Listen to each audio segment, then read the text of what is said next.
Hi there, thanks for rolling in. My name is Joe, and welcome to Mr. Dice Guy. As the sun moves into Virgo, the maiden of the harvest is now in the spotlight. It's time for us to start reaping the energy that we sowed throughout the year. If you're a Virgo, it's a good chance for you to start being selective. Okay, I'm gonna stop now. I'm not really one of those astrology or horoscope people. I'm not really subscribed to the idea of what time of the year you were born determines the type of person you are. Granted, I am a Virgo and I'm very analytical and critical, but I think that has more to do with me being a middle child than that has to do with how the stars align. Now, I'm not really trying to say that anyone's ideals or the way that they see astrology is wrong. It's just not for me. But I think it could actually make a really good D&D theme. So today, I'm going to introduce you to the magic of astrology through a player-based species/race for D&D 5th edition. Introducing the Starkin. Have you ever heard of them? Probably not. It's because I made them. Starkin are people like you, me, or that elf down the street. They're people that were changed by a celestial event such as a meteor shower or a supernova that was just close enough where the planet wasn't destroyed, but they were able to absorb magical energy like a ShamWow. Bill, turn it over without even putting any pressure. 50% of the cola right there. You follow me, camera guy? The other 50%, the color. If you're familiar with the Dampier, Hexblood, or Reborn lineages from Van Richten's Guide to Ravenloft, you'll find these pretty similar.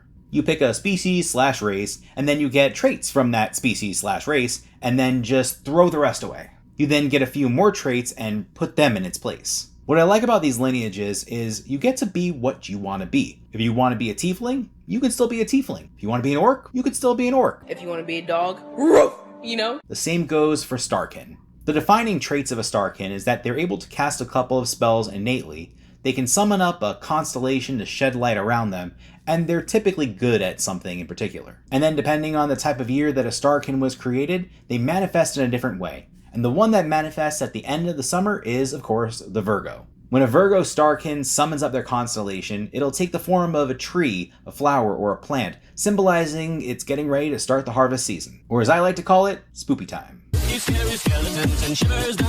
Yes, I know it's August. Let me enjoy my pumpkin spice latte in peace. Virgo Starkin are naturally analytical, so they have advantage on investigation skill checks, whether or not they're a middle child.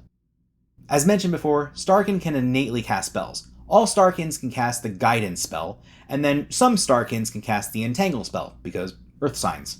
What makes them a little bit special is that they can cast both of those spells as a bonus action instead of an action. What sets the Virgo Starkin apart from the other Starkin is their ability, Starkin Aptitude.